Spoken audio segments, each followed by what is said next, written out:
Hey everyone! Welcome back to Desire channel. Today, I'm here with a brand new Photoshop tutorial for you. In this video, I'm going to show you how to create a glass effect step by step. If you enjoy this video, please give it a thumbs up and don't forget to subscribe to my channel so you won't miss any future tutorials. Let's get started. First, we go to the Open menu and bring our image into the document.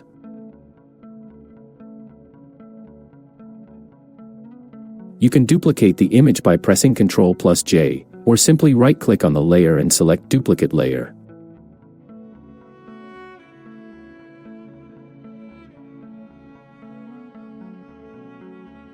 Now, from the top menu, go to Filter, Blur, Gaussian Blur. I'll increase the blur a bit.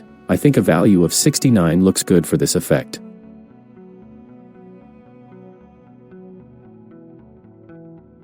Next, with our blurred image, we go back to Filter, Filter Gallery.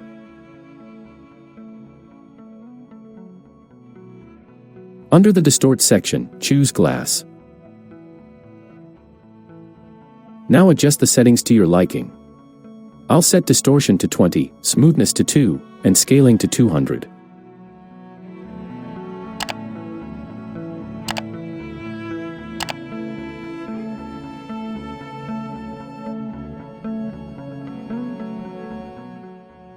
And there you go, our image already looks like it's behind frosted glass. Click on the layer and add a layer mask from the bottom. Now grab a black brush and paint over the areas you want to fade out.